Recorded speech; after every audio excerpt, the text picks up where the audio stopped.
Lau fionga le fonga fitalai, ma le mamalu o Saunoa le Palemia o Samoa. Whaafitai le alofa o le atua ua tātou waulia, le nei vai aso fau, e faaauau ai le tātou ngāduenga. O te tūlai e whaile nei whaamtalanga wha Minisita, e autui na mataupu se lua. Mua o le malanga mai Amerika Samoa, o le waa o le kite runner. Ma le mataupu lona lua, o malanga o waalele tongi pau mai seina.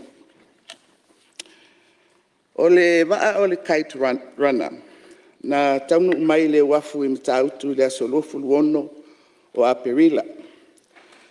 Matoe malanga ese atu le asolofu fitu o aperila. Na afua o na tautalangia le malanga le nei, ona ua tuta le waa I le wafu I sale lolonga. I le afiafi o le asolofu luono o aperila. Ona tupu ai leo se fe upua inga I le waa o tangata whaingaruenga, I le wafu ma le au malanga. Ona ele iai se longo alua ia, o le au whaingaruenga I sale lolonga. I le taunu watu o se waa, e iei le au waa, o le pasese, ma le uta. Sa vala au le au whaingaruenga le wafu, I leo, ma o atua iloa leo, ma ave sui o le au whaingaruenga le wafu, ma le au waa, I le ofisa o leo, e whaiai a latu whamtalanga. Ua longo mai e le ofisa o leo I Savai, le ofisa tūtutonu I a pia. Ma vala au whaatopetope ai loa, le fono o le komiti o le saunga le mu I a pia. I le taiao o le asolofu fitu o aperila, e tangofia ai le mataupu. Nāri ali mai le fonotanga, whamtalanga amtanga ruenga ese, sa faaaauai ma le taunu mai o le avea. Le pulega o wafu, le matagaluega o le soifua malōlōina, le matagaluega o tiute ma lafoga, matagaluega o femalagaiga, matagaluega o galuega tetele ma falauaiga, ma le matagaluega o leoleo. Na longoina I le pulega o wafu, le matagaluega o tiute ma lafoga I le taunu mai o le vaalea. Sa faatino muamua le siaki faalesoifua malōlōina e pei ona masani ai. Na maua iloa e leai se outward clearance o le pepa faamaonia mai le wafu mulimuli na tuuvaa ese mai ai mai Amerika Samoa. Ma toa iloa le whaangasolonga o le pasia o le waa. Na whai fesotainga o tātou ofisa ma Amerika Samoa I le agent a le kite runner I le tatau o na maua mai le outward clearance mai Amerika Samoa.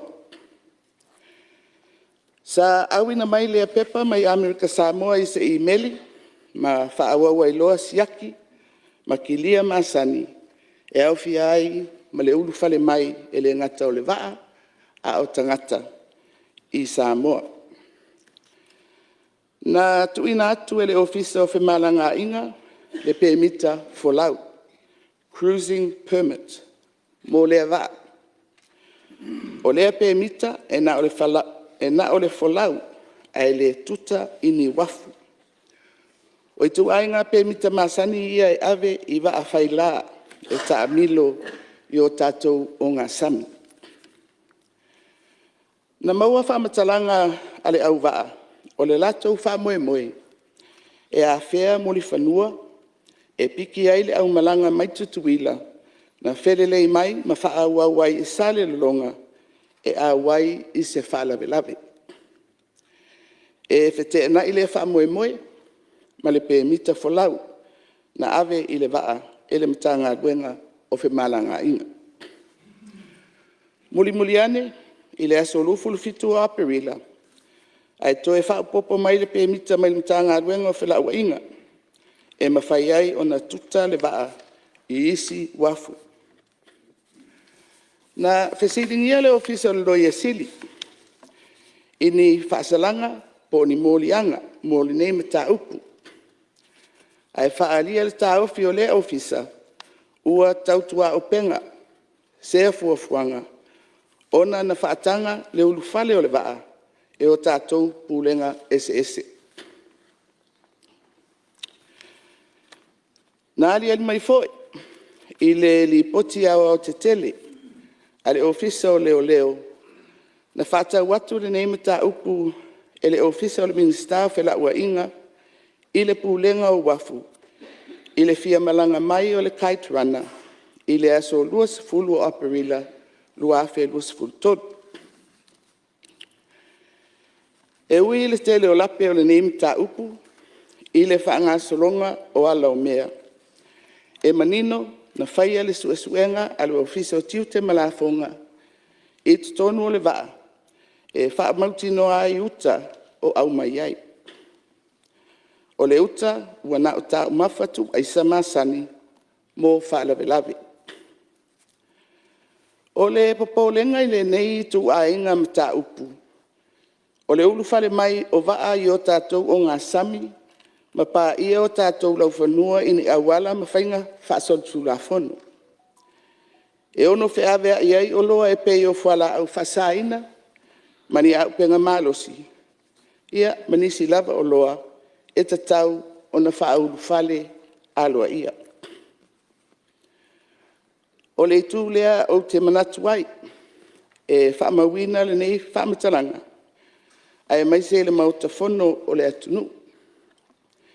E faaauau aloa ia, e le ai se afianga, o le saunga le mu o le atunu, i le malanga mai, o le kite runner.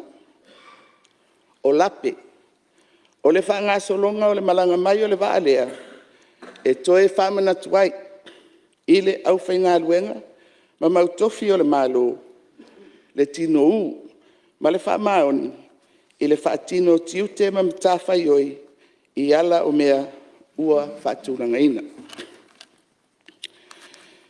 Lau whiunga le whongiftarai man Saunoa le Palemia, le mataupu lona lua, o malanga tongi pau. Ini vai aso taluai nei, ua whaasala wai ni whaamatalanga, whaamalulu. A Minisita e tō lua i le atonu. Ona o nisi o afianga i le whaasolonga o au malanga mai seina. Tau wala mai malanga tu sao, ma ua o manatu ai, e te tau na whaisi whaamatalanga, Minisita i le nei matau.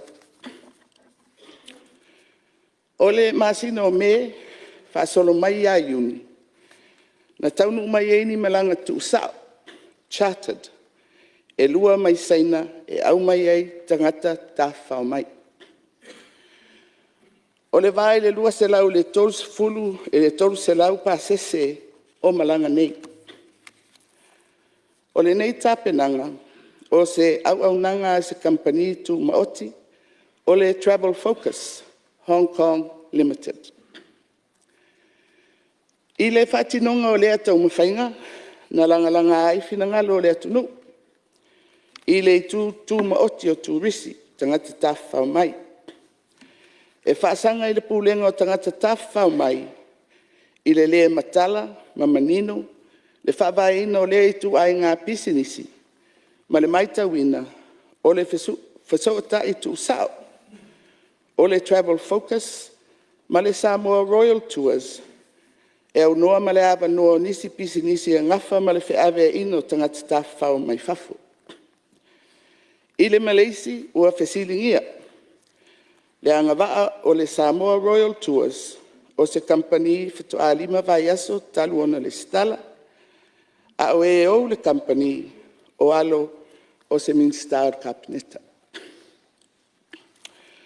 O le isi langa o finangalo o le atonu, o le taufia lea o le waa, mai sale le longa, mo i tula e whaa, ona o le tālia o au malanga Tafafao mai seina. I le mataupu mua, i le vaenga tū maoti, o Tagata Tafafao mai. Na whai le whasalalaunga a le company Travel Focus, e whaamalama o malanga tu usao ia. O le whainga whaapisi nisi tu maoti, ma ele ai se afianga whaale malo. Lau whiunga te whaapi atu le whaasalaunga i le pepa le nei. I lea whaasalaunga, ua whailoa mai ai, ua au tausanga o tā pena le nei whaamue moe. Ma laulau mai ai ala tō ngā ruenga sa whai, e faalauiloa ai Samoa.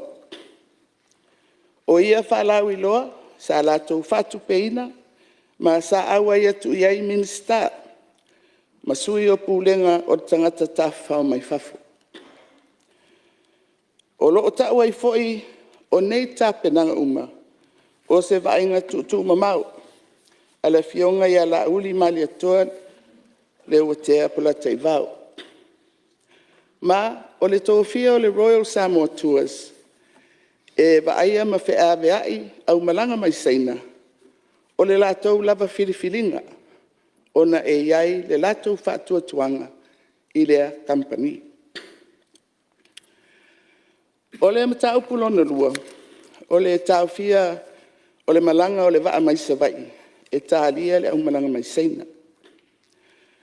Ua atangia ai, ua whaini whai unga whapitoa, e wha solo ai le au malanga mai seina, ai ua le whai vai, i le mamalu o le atunuu, pe malangai. Ona, o le langa au whina ngalo le atunuu i me tā upu nei e lua. E a fua ona au malanga tu usao mai seina, ma ua whaasala lau foi, whaato e senga le Minisita mo le pulega o Tagata Tafafao mai, ma le Minisita o ngā ruenga te tele ma whlaua inga. Ua o manatu o te tau na whaise whaamatalanga, wha Minisita, e fofola ai nisi o i tūtaua i malanga tu usao nei mai seina. O malanga tongi pau tu usao, e malanga mai e Tagata Tafafao, o se la sanga fou mo le vaenga tu maoti o Tagata Tafafao mai, the tourism sector.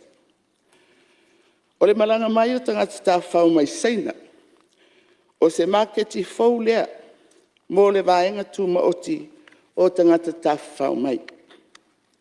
Mai mawhai ona au whape atu, o se la sanga lelei mo le whaatupula ia o le tamau ainga o Samoa.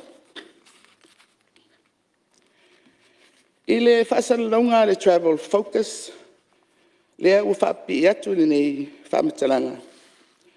Lea ua whaamamafa mai ai o le tau mwhainga le nei, o se whainga whaapisi nisi tu maoti, mai e le ai se afianga o ni tupe ale malo.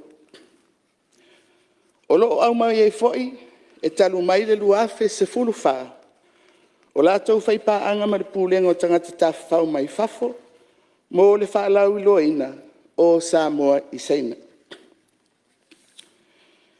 Lau a fionga le fonga fitalai, ma le mamalu o le Palemia, e ui o se mataupu taupisi nisi tu maoti, e iei tafa, e fesota i ai, ma le malo, i pulega ma au nanga ese.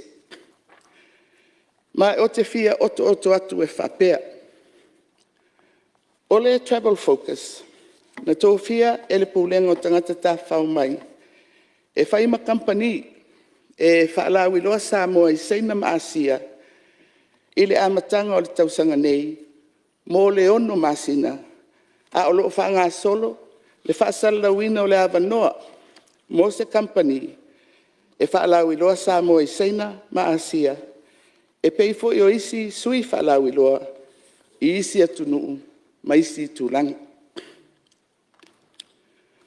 O le travel focus, o loo taulamua i le tāpenanga o malanga tongi pau, charters. E o mai ai turisi mai seina. O whasalunga uma o nei malanga, na fua mai lava i le company o le travel focus, e au fia ai ma le whapea mai, o vai aso uma o le a faatino ai ia malanga. Ua toa malanga nei I le mai ai o le malanga lona lua. Ona o le tulafono o malanga o vaalele tongi pau. E na o le lua vaalele e whaatanga i le masina. Tasi la lea tafa e whesoota i ai bisi nisi male malo o le tulafono.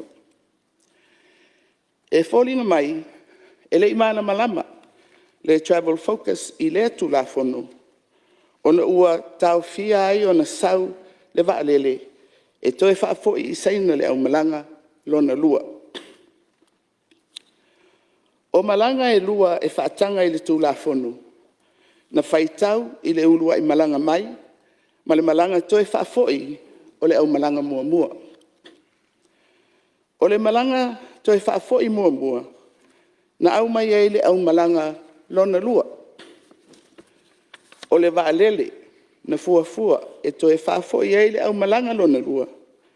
E tolu i e vaalele i le masina, lea na tau fia ona o le tulafono. Ona ua toa le whaangasolonga o malanga nei, ai maise o le faaauau ua o pasese e lua se lau mo na tupu i Samoa. Na whaatalasanga mai e loa le company o le travel focus, ma le pulega o Tagata Tafafao mai, i le matanga ruenga o le vai Fafo. Mo se pemita faavao malo, e whaatangai le lele mai o le vaalele, e toe whaafoi le au malanga lona lua mai seina. E ui, o ia i tu ainga pemita, e le masani o na avea mo malanga whaapisi nisi, ai ua whaamatu watu i lunga o le vainga mo tangata o le a-afia. O le tafalona tolu, e whesoota i ai le pisi nisi ma le malo. O le iai o ni whaia mani mautofi o le malo. O le ua manino, le whaasalaunga a le travel focus, i se lato usootanga ua leva ma le Minisita o faatoanga, ma ua whaalia foi e pule lava latou i le filifilia o company Samoa latou te ngāli lue whatasi. Lea e iai le Samoa Royal Tours o se company a alo o le Minisita o faatoanga. Oute toe whaatulanga atu tafa i e toru. E whesoota i ai le company o le travel focus ma le malo. Mua mua o le travel focus na tō fia e pulega o Tagata Tafafao mai e whaima company e faalauiloa Samoa agent i saina maasia i le amatanga o le tausanga nei. Mō le ono masina a o whaanga solo le whasalauina o avanoa mo company e fia avea masui aloa i o le pulega e faalauiloa Samoa. Lua o tulafono e pulea ai fe malanga inga o vaalele tongi pau. Ma le lona tolu o whaia ale travel focus ma mautofi o le malo. Lau fionga le whangwhitalai man malu o le Palemia. O se vainga ale malo i le nei mataupu o malanga tongi pau mai seina e talia ma sapasapaia i lona au te tele. E tele whamanuianga e tau wala mai ai. E le fia tau mia foi le whamaite o pisi nisi fou i to tonu o le atunu. O te fia tau tala pupu i le company le nei o le Travel Focus Hong Kong Limited. O se company e le stala i Hong Kong ma e lua ana matata o lo tau ave mo Samoa. O le sui alo ia o le pulega o Tagata Tafafao mai Fafo e faalauiloa Samoa i saina ma Asia. A o se company foi o lo tau la mua i malanga tongi pau mai saina lea na amata i le masina o me. E malosi lava le una ina o le fuafuanga mo malanga tongi pau nei, mai e ui sa fautua ina e le STA, le tau fatuai te isi, ona i le o lava saunia o tātou wharitani malo, moni malanga te tele, ai sa fataunu pea. O le pōlenga o le pūlenga, ma le tātou malo, ina nei le lei, le talinga o malo nei, ona whai lea ma pona o Samoa i tala ave, reputational damage. O le whautangia, ele travel focus, o se tu alalo ale pūlenga o Tagata Tafafao mai Fafo, e whesiringi ai lona anga wha, e whai ma sooupu faalauiloa mo Samoa. I le tūlanga fo'i o se pisinisi ua ulu fale mai i Samoa, e atangia i ana whaasalalaunga, fōlinga ua ia te ila tōni anga vātu pito, e tawhiri Saunoa ai, ini ana ngaioinga ma mea e whai. Lea laua ta oto lape o le tau mawhainga le nei. Langa awhina ngalo le atunu i le tū maoti o tangata malanga Tafafao mai. Whai ti o le atunu uwhi malangai i le vāo motu. Muta whafua sei whai ngā malanga, ona o le muli ta ia o tū la fono o malanga tongi pau. Whafua se ia isi tu tino le malo, e tau fo ia ai le awhianga o tanangata malanga mai saina. Upu ia, mautofi o le malo. Lau whionga le whangawhitalai ma le malo o le Palemia. E le mama ia te au le taitai o le malo, le awhia o au Minisita i le mataupu nei. O pulega le lei, good governance. Se tasi le o poutu, o pou e lima o le anava o le vaenga faaupu fai, o le faatuatua i le atua Samoa o tasi. O fai al Minisita o faatuanga ma le travel focus, po tangata o lea company, ua manino mai a lātou whasalalaunga. Ua faaauau foi e le Minisita o na alo e ona le company lea e ngā rurue whapaanga ma le travel focus. Lau e whionga le whangawhitalai, ma le mamalu o le Palemia. E le o se mea fau le iai o pisinisi a whaipule.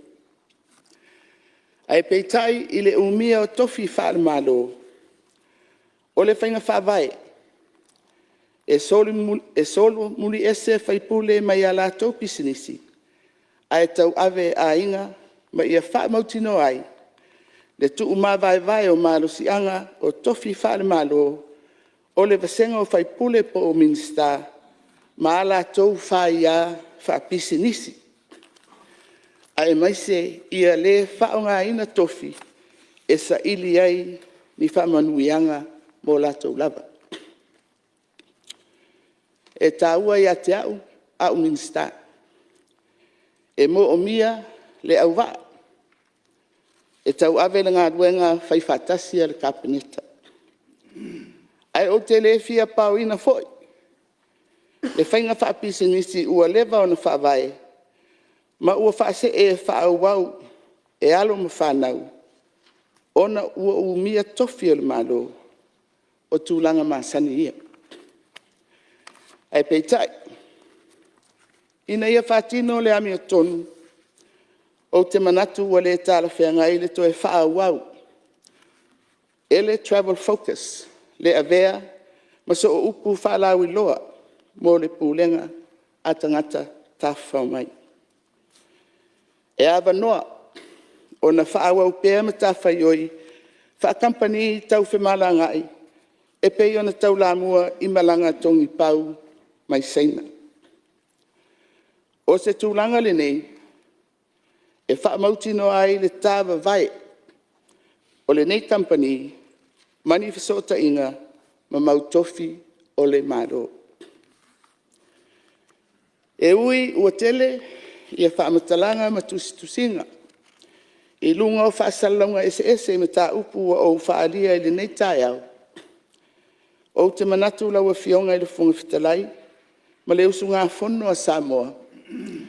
O le malai tā ua le nei, e whafola atu ai se manatu o le malo. E tūlanga ese le palemene le nei, isi lava palemene.